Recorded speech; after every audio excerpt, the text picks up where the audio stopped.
Hello viewers, I am Sakshi. Welcome to my channel Chandwani Classes.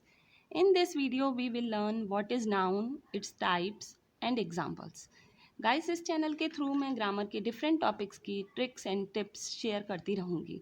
यह video school student से लेकर competitive exam level तक के बच्चों के लिए काफ़ी यूज़फुल होने वाली है। तो चलिए पार्ट्स ऑफ स्पीच से स्टार्ट करते हैं। पार्ट्स ऑफ स्पीच मीन्स बोले जाने वाले सेंटेंस के डिफरेंट पार्ट्स। अब इसके डिफरेंट पार्ट्स क्या होते हैं ये आप नोट कर सकते हैं। Noun, pronoun, adjective, verb, adverb, preposition, conjunction, interjection. Okay, तो let's start with noun. Noun क्या है?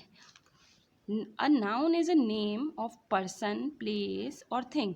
मीन्स कोई भी नाउन अगर मैं अपने वर्ड्स में कहूँ तो मेरे लिए नाउन केवल एक नेम है। एनी नेम, नेम है नाउन एक किसी भी। अब हम इसको ज़रा डेफिनेशन को थोड़ा सा डिस्क्राइब करते हैं। पर्सन, प्लेस और थिंग। इस दुनिया में केवल पर्सन है, प्लेस है और थिंग है। तो कोई सा भी नाउन, कोई सा भी अपने आसपास की चीज़ों को देखिए और फिर देखिए कि वो उनके बारे में आप क्या कह सकते हैं, ये क्या है। तो जब आप उसको पता लगा लेंगे कि ये क्या है, तो जैसे ये एक मेज है, ये एक कुर्सी है, ये एक मोबाइल है या एक जानवर है, मेरे मन में क्या हो रहा है, दुख हो रहा है, फीलिंग, खुशी हो रही है, तो हम इसे नाउन के थ्रू कर सकते हैं। नाउन क्या है? एक नेम, कोई सा भी नेम, वो चाहे किसी भी चीज़ को दिया हुआ हो, वो हमने चाहे सुना हो चाहे नहीं सुना हो, ये सब चीज़ नाउन के अंतर्गत आती है। जैसे एग्जाम्पल्स हम दे सकते हैं, Hiya, Manas, Jaipur, mobile, love, girl etcetera. Hiya Manas person, Jaipur place, mobile के thing, love, love it is a feeling, so it is a name given to a feeling like grief, like feeling is also a word, so it is also noun. Okay, तो हमारा आसपास noun से भरा पड़ा है। अब noun के types हम एक्सप्लेन करते हैं। Let's start. Types of noun. Types of noun में फर्स्ट आता है कॉमन नाउन। कॉमन नाउन क्या होती है? It is the name given to a person, place, item और कैटेगरी। जब हम अपने आसपास की चीज़ों को एक कॉमन नेम दे देते हैं, जैसे अब मेरे यहाँ सामने चेयर्स रखी हुई हैं, तो कौन सी chair? Red chair, yellow chair, मैंने ऐसे नहीं डिस्क्राइब किया। बॉय है, कौन सा बॉय? लेकिन जब कॉमन नाउन वह होती है जब हम एक पर्सन, प्लेस, आइटम या कोई कैटेगरी को एक नाम दे देते हैं और उसके नाम से हमें पूरे उसका प्रॉपर का पता नहीं चलता है, तो वो कहलाती है कॉमन नाउन। जैसे सिटी, कौन सी city? Jaipur city, Jodhpur city, कौन सी city? School, which school? PMS school, whatever. Boy, girl, game, which game? PUBG और वॉट एवर। तो इस तरह से कॉमन नाउन ये है कि जो हम एक कॉमन नाम चीज़ों को देते हैं, उसके लेने से हमें ये पता नहीं चल पाता है कि प्रॉपर हम किस चीज़ पे उंगली रख सकते हैं, तो हम कह सकते हैं कि वो कॉमन नाउन है। नेक्स्ट आते हैं हम प्रॉपर नाउन पर।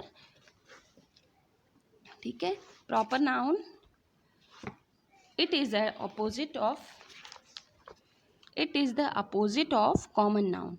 A proper noun refers to a specific name given to a person, place or thing. एक प्रॉपर नेम जो हम किसी भी पर्सन, प्लेस या थिंग को दे सकते हैं। जैसे हम ऊपर के स्टार्ट करते हैं, city, which city? Supposingly Kota city, so it will be the proper and city will be the common and Kota will be proper. Now person पे, पर्सन कौन? Hiya, Manas, Sakshi, your name, place which, at home, कौन सी जगह, proper city जगह, और thing कौन सी चीज़ जिस पे हम हाथ रख सकते हैं। चीज़ें तो बहुत हैं, ठीक है। तो प्रॉपर नाउन वो होती है, और प्रॉपर नाउन का हमेशा आप proper noun always start with capital letters. Okay, example इसके हम दे सकते हैं, पबजी गेम, MS धोनी, साक्षी मैम, ट्यूसडे। ओके, और ये हमेशा कैपिटल लेटर्स से स्टार्ट होती है। अब हम चलते हैं कलेक्टिव नाउन की तरफ। Collective noun, they are the names given to a represent a group of people, animal और थिंग। कलेक्टिव नाउन एक ऐसा नेम है जो एक ग्रुप को कलेक्टिवली शो करने के लिए होता है। जैसे लोग बहुत सारे खड़े हैं, क्राउड है पीपल की, उसको क्राउड नाम दे दिया कि भीड़। इसी तरह ग्रेप्स के ग्रुप को हम बंच कहते हैं, स्टूडेंट के ग्रुप को हम क्लास कहते हैं, वुड के ग्रुप को हम bundle, and players group will be called as team. So collective noun is what we say collectively to a noun. Now come at abstract noun. Abstract noun, it is something which you can't see, taste, hear or touch. ये कुछ ऐसा है जिसे आप ना test कर सकते हो, ना सुन सकते हो, ना उसे टच कर सकते हो. जैसे अब मुझे अंदर से कोई फीलिंग हो रही है, लव की, एंगर की, जॉय की या अच्छी गुडविल की, कोई भी फीलिंग जिसे मैं टच नहीं कर सकती. देखिए पर्सन, प्लेस और थिंग को तो हम टच कर सकते हैं, लेकिन जो एब्स्ट्रैक्ट नाउन्स होती हैं वो फीलिंग्स भी होती हैं उनमें. तो love, anger, joy, goodwill etcetera, ये हमारी एब्स्ट्रैक्ट नाउन है. Okay, now come at to next point, countable noun. Countable noun वो होते हैं गाइज जिसको हम काउंट कर सकते हैं. जैसे एप्पल्स कितने हैं, 4 एप्पल, 5 एप्पल, 12 एप्पल, 13 एप्पल. तो एप्पल्स, कैरेट्स, रुपीज़. लेकिन अगर इसके लिए जगह रुपीज़ की जगह मनी हो जाएगा तो मनी को हम काउंट नहीं कर सकते, रुपीज़ को हम काउंट कर सकते हैं. Okay, now come to the next point, uncountable noun. Noun which we cannot count means knowledge, sugar, salt, water. इनको हम काउंट नहीं कर सकते यूनिट्स में. आप इसमें कह सकते हो इन यूनिट्स. हम यूनिट्स में इनको काउंट नहीं कर सकते हैं, तो वो हमारी अनकाउंटेबल नाउन्स आती हैं. अब ये तो हुई हमारी बेसिक्स नाउन के कुछ बेसिक. लेकिन हमें आगे भी इसके, मैंने आपसे कहा कि मैं नाउन के बारे में कुछ ऐसी चीज़ें बताऊंगी जो हमें आगे भी हेल्प करेंगी. तो इसके लिए हम कुछ पॉइंट्स रिमेंबर करने के लिए आप नोट कर लीजिएगा. सबसे पहले मैं सेंटेंस की आपको फॉर्मेट बताना चाहूँगी. जैसे subject plus verb plus object. अब मैं कहूँ इसमें कि जो सब्जेक्ट होता है और जिसका ये ऑब्जेक्ट होता है, they are always mostly they are nouns. ज़्यादातर ये सब्जेक्ट और ऑब्जेक्ट आपके नाउन्स ही होती हैं, इसलिए हमें नाउन की ज़रूरत पड़ती है. अब हमें ये इसमें पहचानना होता है कि कोई भी नाउन सिंगुलर है या प्लूरल है. क्यों पहचानना ज़रूरी है? इसे इसलिए पहचानना ज़रूरी है, सपोजिंगली मैंने शो किया रिया. अब मैं कहती हूँ इज़, रिया के साथ इज़ आया. लेकिन मैं अगर कहती हूँ कि चिल्ड्रन, तो इसके साथ मेरी वर्ब अलग होगी, मैं यूज़ करूँगी आर. तो इस तरह से मेरी सब्जेक्ट, ये वर्ब अलग हो जाती है. इसलिए मुझे नाउन को पहचानना बहुत ज़रूरी है. अब कुछ नाउन ऐसी होती हैं जो दिखने में प्लूरल रखती हैं लेकिन होती वो सिंगुलर है. ऐसा क्यों होता है? जैसे किसी का नाम है वो ही प्लूरल में रख दिया है, तो इसका मीन्स ये थोड़ी है कि वो प्लूरल हो गया. जैसे मैंने कहा मिस्टर ब्रिक्स, तो ब्रिक्स कोई मिस्टर ब्रिक्स प्लूरल हो गए क्या? नहीं, ऐसा नहीं होता. अब इस तरह से कुछ चीज़ों के नाम जो हमेशा ही प्लूरल रखे गए हैं लेकिन हैं वो सिंगुलर, इनके साथ वर्ब सिंगुलर ही यूज़ होगी. मीन्स इनके साथ आप इज़ यूज़ कर सकते हो, वॉज यूज़ कर सकते हो, हैज़ यूज़ कर सकते हो. Politics, mathematics, machine, mechanics, optics, measles. Measles means क्या? इकोनॉमिक्स, लिंग्विस्टिक और एथिक्स, इनके नाम ही प्लूरल की तरह रखा गया है. तो जिन चीज़ों का नाम प्लूरल की तरह रखा जाता है लेकिन उन्हें हमें पहचानना होता है कि ये सिंगुलर है या plural. Okay, now come to the next point. Singular verb is used in these uncountable noun. ये जो अनकाउंटेबल नाउन्स होती हैं इनके साथ सिंगुलर वर्ब्स ही यूज़ की जाएंगी. जैसे knowledge, hair, information, furniture, scenery, poetry. ऐसी चीज़ें आपको पहचाननी पड़ेंगी गाइस कि ये सिंगुलर हैं और इनके साथ हम सिंगुलर वर्ब ही यूज़ करेंगे. Okay, some nouns always plural. कुछ नाउन ऐसी होती हैं वो हमेशा ही प्लूरल होती हैं. इवन लुक सिंगुलर, चाहे वो सिंगुलर दिखें but they are in pairs, वो हमेशा पेयर्स में यूज़ की जाती हैं.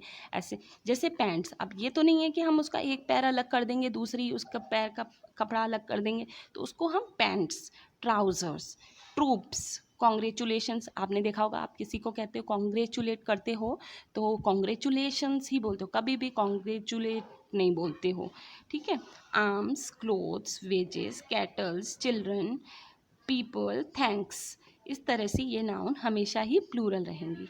इसके नेक्स्ट पॉइंट पे हम आते हैं. अब सब nouns are in singular and plural both. कुछ नाउन्स ऐसी होती हैं जो सिंगुलर भी होती हैं और प्लूरल भी होती हैं. आपको चाहे सिंगुलर लिखना हो चाहे प्लूरल लिखना हो, आप इन नाउन्स को यूज़ करेंगे. जैसे डीप, शीप, सीरी, फिश, जूरी, एयरक्राफ्ट। इस तरह से आप इन नाउन्स को हम सिंगुलर और प्लूरल दोनों की तरह ही यूज़ कर सकते हैं। नेक्स्ट आता है हमारा कलेक्टिव नाउन। मेन पॉइंट ये समझने का है, इसे मैं आपसे अच्छे से समझाऊंगी, आप बस इसको ध्यान से सुनिए। कलेक्टिव नाउन जो होती है वो ज़्यादातर यूज़ होती है सिंगुलर वर्ब के साथ। जैसे कि मैंने टीम के साथ यूज़ किया, द टीम इज़।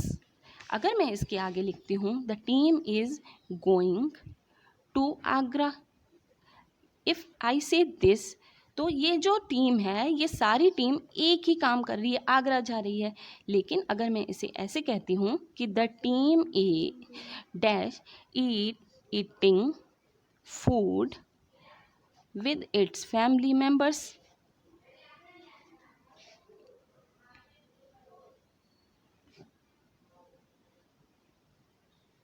तो इसमें यहाँ पे हम कौन सी वर्ब यूज़ करेंगे, द टीम इज़ ईटिंग और या फिर आर ईटिंग। गाइस हम यहाँ पे आर ईटिंग यूज़ करेंगे। ऐसा क्यों हुआ? ऐसा इसलिए हुआ कि जो ये पूरी टीम है अपने अपने फैमिली मेम्बर्स के साथ कर रही है। अब ये तो नहीं है कि सबके फैमिली मेम्बर सारी टीम के लोगों के सेम होंगे, तो जब इनका काम अलग अलग हो सकता है तो हम इनके साथ are use, plural verb use करेंगे। जब टीम कुछ अलग काम कर सकती है तो हम इनके साथ, तो अब आपको समझ में आ गया होगा,